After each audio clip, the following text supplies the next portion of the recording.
اسم من سهیل شادلو. حدود 10 سال آهنگ ساختم. 2 سال پیش تقریبا از ایران خارج شدم. رفتم به کشور گرجستان. از کشور گرجستان بنا به دلایلی اومدم به کشور جمهوری چک. و الان میخوام براتون آهنگ مثل آینه رو بخونم.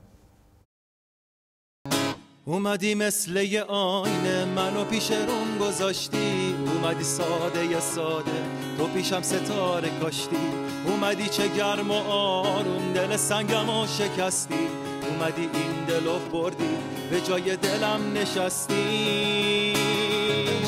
من میترسم که نباشی، نکنه ازم جداشی، من میترسم نرسیده از پیشم بری یواشی، من میترسم تو خیالم نکنه من تو رو ساختم، یا که شاید تو نمیخوای ببینی این دل رو باختم.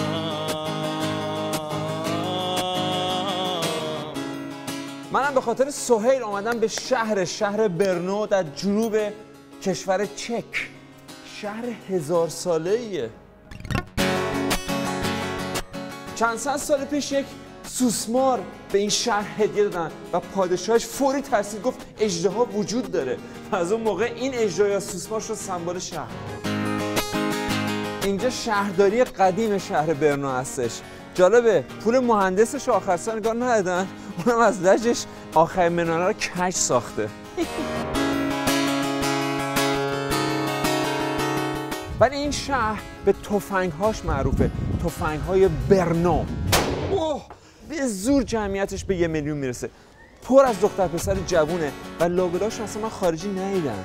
اگرم باشن پشت نیمکت دانشگاه یا پشت میزای کامپیوتر این شرکت بین‌المللی که اومدن اینجا سرمایه‌گذاری کنن، یا تو خونه‌شون نشستن به ایران زنگ میزنن و آهنگ میسازن و گیتار. چشون به جمال یکیشون روشنه. آقای سهیل شادلو، خوبی آقا؟ خوش اومدی. مرسی. ما به خاطر تو اومدیم اینجا. ممنون. اصلا واسه چی اومدی؟ کلی آهنگ دارم برات بزنم. جدی؟ آره. ساخته؟ آره. تازه یه سالن خیلی معروفی داره اینجا.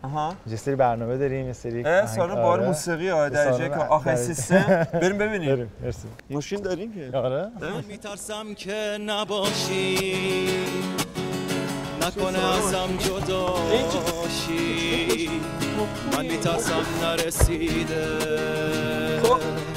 از پیشم بری یواشی، من میترسم تو خیالم نکنه من تو رو ساختم. من بایزن بپرم پایین تا چراغ قرمزه. خیلی ممنون. با تو باشم، با تو از همه جداشم، با تو مثل یه پرنده توی آسمون رهاشم، از تو میخوام با تو باشم، با تو از همه جداشم، با تو مثل یه پرنده توی آسمون رهاشم، توی آسمون رهاشم، توی آسمون رهاشم، توی آسمون رهاشم.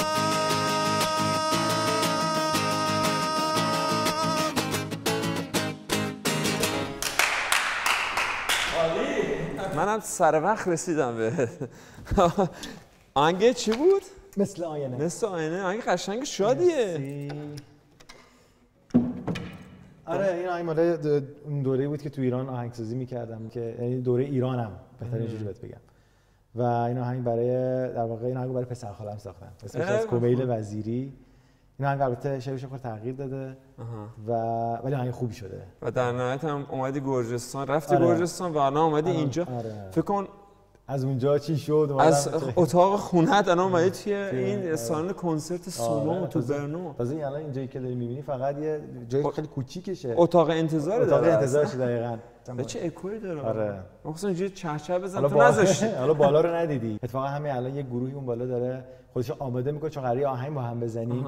اینا اومدن در واقع آهنگ سبک راکو با سبک کلاسیک قاطی کردن. ها اونجوری میزنن. آره. مال خود این کشور ما شهرن؟ مال چک و بله. تو هم یه جوری آماده شدی برای این گروه اینا پاورنی؟ من البته خب میدونی خیلی بیشتر دوست دارم اینجوری. بس بریم آقا باورم.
عالی.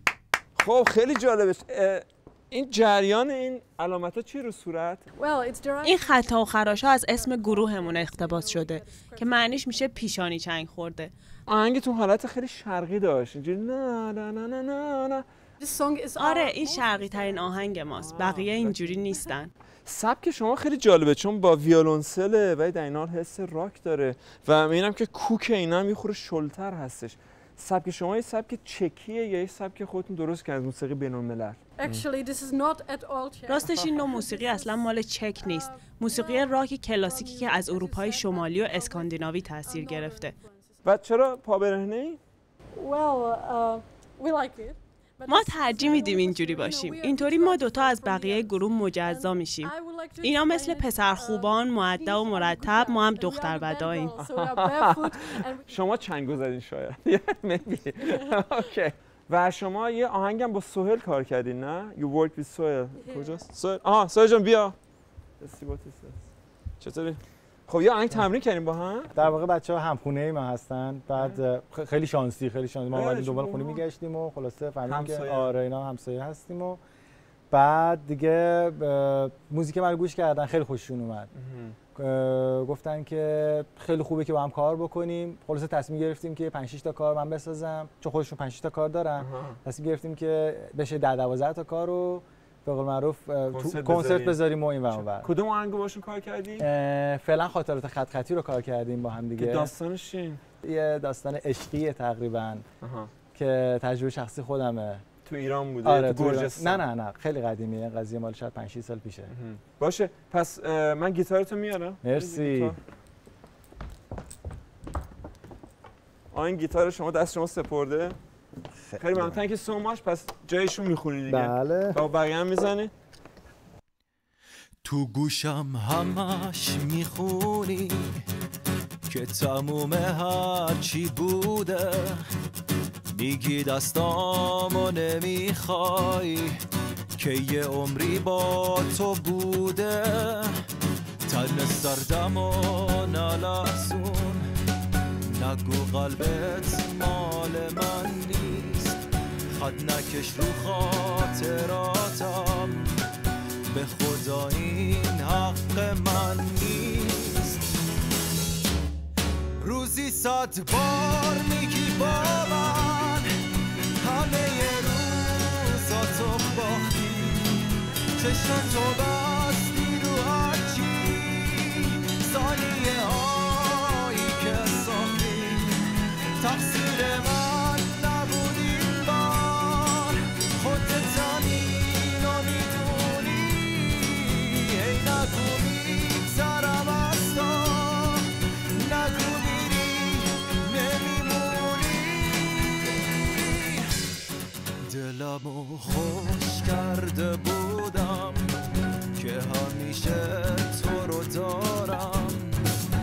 فصل تقدیر رو نخوندم که یه روزی کم میارم سر تو بذار روشونم دیگه این حرفا رو بس کن نذار بشکنه غرورم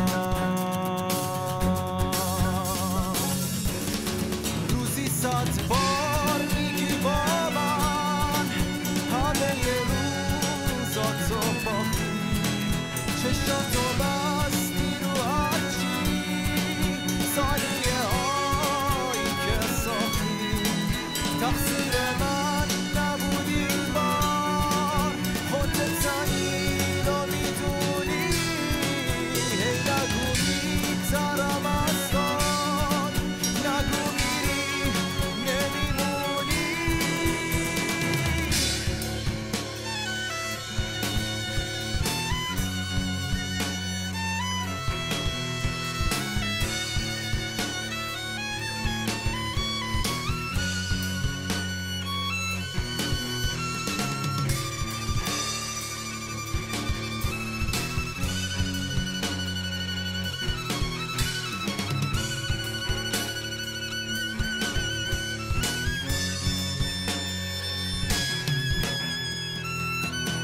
روزی 100 بار میگی با من همه روزاتو باختی چشاتو بستی رو هرچی ثانیه هایی که ساختی تقصیر من نبود این بار خودت زنی رو میدونی هی نگو میگذرم از کار نگو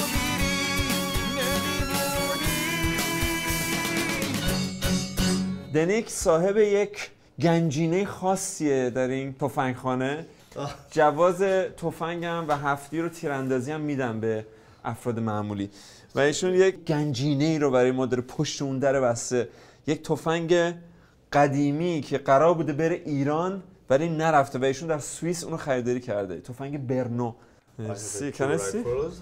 ها اینا برنو ایناست. خیلی دست عشایر بوده و سردار سپه اواخر قاجار همون رضاخان یا رضاشاه پهلوی که بعداً شاه ایران شد این تفنگ رو بعد از تحقیقات بسیار زیادی سفارش داد برای ارتش ایران و اینجا ساخته می شده میفرستن ایران و ایران هم بعداً شروع کرد تولیدش ولی این یکی از اون تفنگاست که نرفت و در سوئیس بود و ایشون خریدارش. رضا شاه 30,000 تا این تفنگ‌ها رو برای ارتش ایران سفارش داد. مدل ایرانیش البته فرقایی هم داره. چوب بدنش گردوه و گلوله‌هاش 8 میلیمتریه. سرنیزش هم بلندتر از حد معموله و برخلاف همه سرنیزه‌های دنیا لبه تیزش رو به پایینه. این تفنگی بوده که میرزا کوچکخان جنگلی که در اصل یونس بوده اسم اصلیشون این تفنگ رو در اون جنگ‌های آزادی خواهانش استفاده کرد و جمهوری سوسیالیستی رو تشکیل داد به مدت کوتاهی در شمال ایران هم از این تفنگ‌ها استفاده می‌کردن. ببینم فشنگاش ها خیلی هم برد زیادی داره تا 2 کیلومتر و نیم میره. بله ثانیه 800 متر میره. شلیک بکنین. Shall we go and shoot? Yes. خدا رحم کنه. ببینیم چجوری چه لغتی میزنه این تفنگ. خیلی جالبه 5 تا گوله اینجا ذخیره میشه. Yes. It's all right. Yes. Aim. Okay, aim and shoot. Are you ready? خیلی جالب وقتی شلیک کردم ببینین یه انفجار اینجوری حس میکنه، یه دایره، یه کره بزرگی رو حس میکنین که فشار میده از همه طرف. حتی تا نوک پا من این فشار و باد رو حس کردم.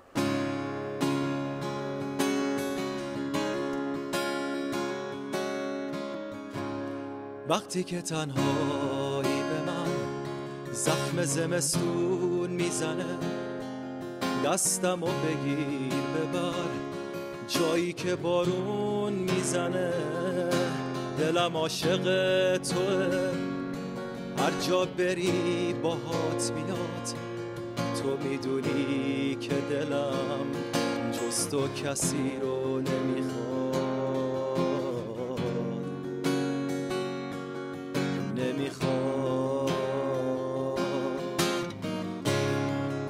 ببر اون جایی که آغوش تنت تو دستامه، ببر اون جایی که چشمام روبروم تو چشماته.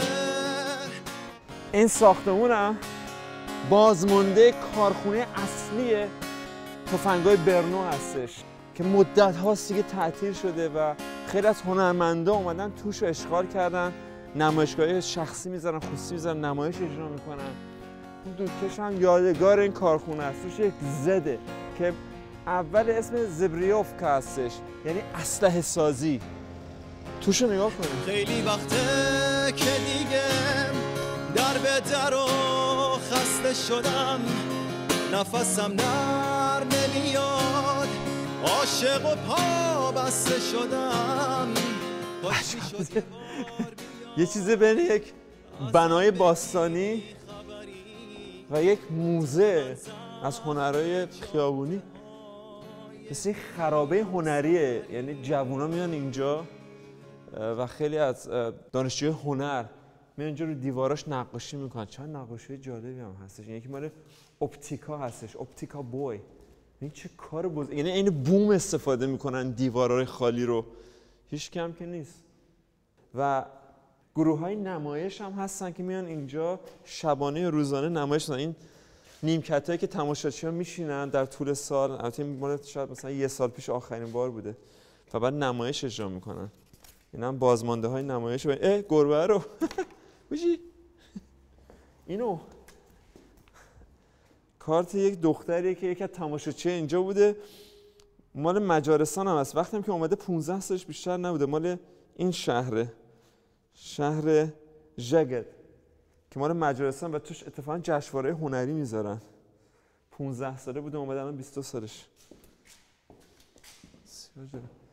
و اون قسمت اصلی کارخونه برنو بوده، تفنگای برنو، و اینجا قنداقش میساختن. چوبای گردویی که میبریدن برای تفنگای برنو برای ارتش ایران. و یکی از سربازان ارتش هنر هم اینجا نشسته، سهیل. با هم قرار داشتیم آخه. چطوری سهیل؟ چه جای خوبی رو انتخاب کردی ها؟ خیلی عالی. سهیل قراره اینجا برای ما آهنگ بزنه، باشم 2 کلمه حساب حرف بزنیم. اینم سگته؟ آخه این همیشه باهات هست که هیچ وقت رشد نکنه ان شاءالله.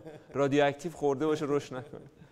آقا شهر برنو شهر جالبیه نه؟ برای تو چطور بوده وقتی اومدی مهاجرت کردی؟ برای من که یه دنیایی بوده بهزاد. یعنی از نظر موزیک اگه بخوام برات بگم اصلا کلا خیلی فرق میکنه با اون چیزی که ما تو ایران تجربه میکنیم. بعضی موقع پیش میاد موزیسینایی که تو خیابون دارن میزنن گاهن خیلی بهتر از بهترین موزیسینای ما هستن که اسمشون خیلی میدونی گل کرده. آره چرا اینجوری فهم میکنی؟ به خاطر آزادی که دارن، به خاطر امکاناتی که دارن، ولی به نظر شخصی من به خاطر اینه که مردمشون باز فکر میکنن نسبت به موسیقی. ریشه اصلیه و نزدیک وین هم هستن که موزارت و مثلا یکی از گهواره‌های موسیقی کلاسیک دنیا هستش و خیلی هم زندگی پرفراز و نشیبی داشتی، مهاجرت کردی. آره دقیقاً. اول گرجستان و تو گرجستان یه تحول خاصی داشتی، این شکلی شدی. تو قبلا این شکل نبودی انگار. چیزایی تو زندگیم دیدم که هیچ وقت ندیده بودم، هیچ وقت تجربه نکرده بودم. من خیلی وابستگی ها داشتم تو زندگیم و خیلی چیزها که مثل قفل عمل میکرد توی زندگیم. توی روز تصمیم گرفتم همه قفل‌ها رو باز بکنم. همه چی ریختم بیرون، همه چی رو بخشیدم، هر چی که داشتم بخشیدم. در واقع وابستگی ها باعث میشه که همیشه درجا بزنی. می‌خواستم اون وابستگی ها رو از خودم جدا بکنم. از لباسام شروع کردم ولی بعدم خیلی چیزای دیگه هم ختم شد. خیلی چیزای دیگه رو بخشیدم. چرا بخشیدی؟ خیلی از افکارمو، خیلی از عقایدمو. و تو این زمینه تو آهنگ ساختی؟ آره. که حالا میشنویم. میذاریم آره اینجا یه صحنه درست که مثل رومیو برون بالا سخنرانی انجام بده. بفرما. فقط آقا این زمین مقدس است. کفشتو در رو. عجب حرف قشنگی. آقا قبل از این من اسم آهنگو بنویسم رو در تخته دیوار اینجا، این معرفی خودت بکن که کی هستی، چی هستی و چرا هستی. من سهیل هستم. به این دوربین. من سهیل هستم. سهیل شادلو، 30 سالمه. آهنگسازم، تنظیم کنندم، خوانندم. در حال حاضر مشغول کار روی 2 تا آلبوم هستم همزمان. چطوری پول زندگی در میاری؟ موزیک میزنم توی جای پس حالا خودتو منعکس کن. اسم آهنگ؟ انعکاس من.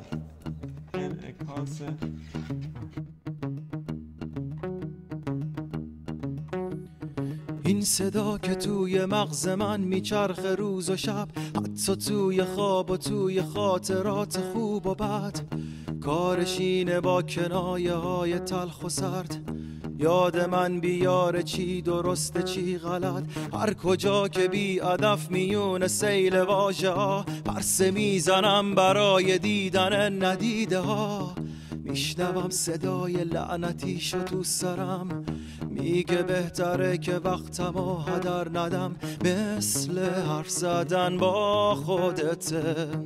میشنوی صداشو از زمان بچگیت، راه فراری نیست از دستش وقتی دست اون کنترل زندگیت.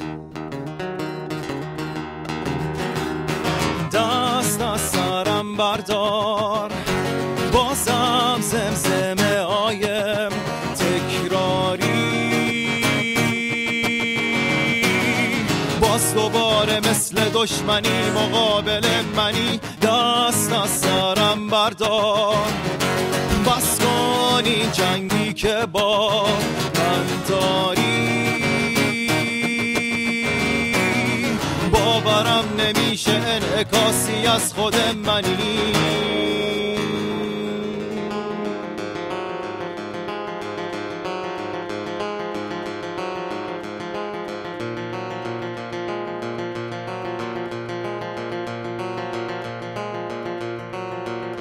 تصویر توی آینه، اون که زل زده تو چشمام، تصویر من نیست.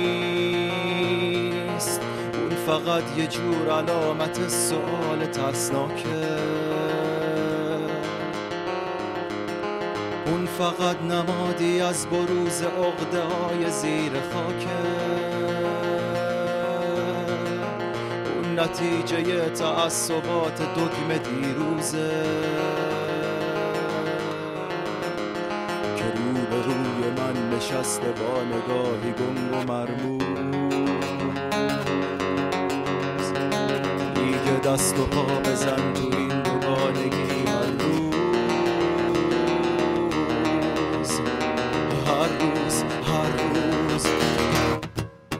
دست از سرم بردار، بازم زمزمه آیم تکراری، باز دوباره مثل دشمنی مقابل منی. دست از سرم بردار، بس کن این جنگی که با من داری. باورم نمیشه انعکاسی از خود منی. آخرش یه روزی باید این صدا رو بشکنی که شاید پشت پرده حقیقتی رو خوب ببینی. این که فرقی از میون بندگی و زندگی. دست از سرم بردار، بازم زمزمه آیم تکراری، دوباره مثل دشمنی مقابل منی. دست از سرم بردار، بس کن این جنگی که با من داری. باورم نمیشه انعکاسی از خود منی.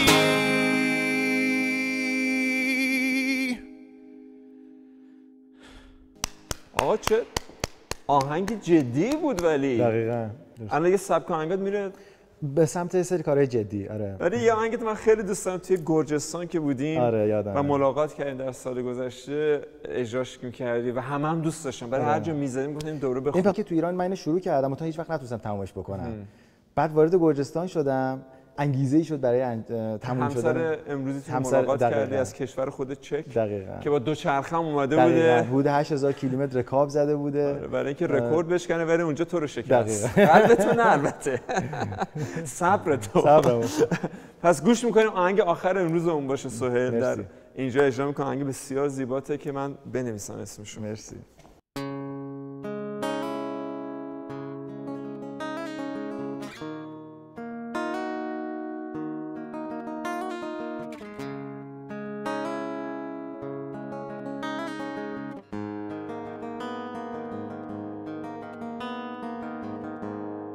حقیقتش اینه که من بی تو نمیمیرم، ولی توی وجودم میمونه خاطرهای ساحلی. بی تو میخوام مثل خودت فرار کنم یه جای دور، تو حجم تنهایی شب غریبه میشم به مرور. به شهر قصه پر نزن که دوری قسمتم نبود، دلم میخواست با تو باشم تا ته گنبد کبود. چشمای تو عشق منه، هر جا بری منم میام، از کنارم نرو که من دنیا رو بی تو نمیخوام.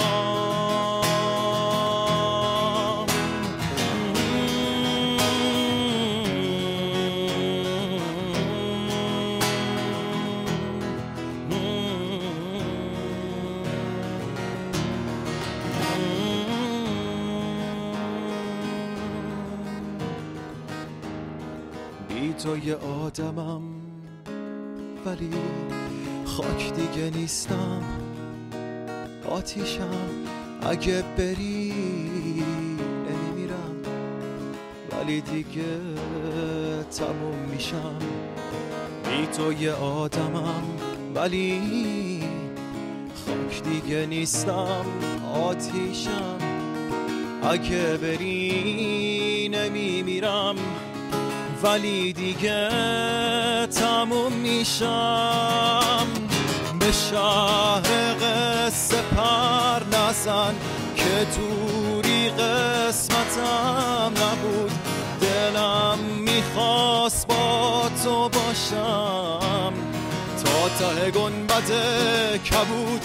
چشمای تو عشق منم، هر جا بری منم میام، از کنارم نرو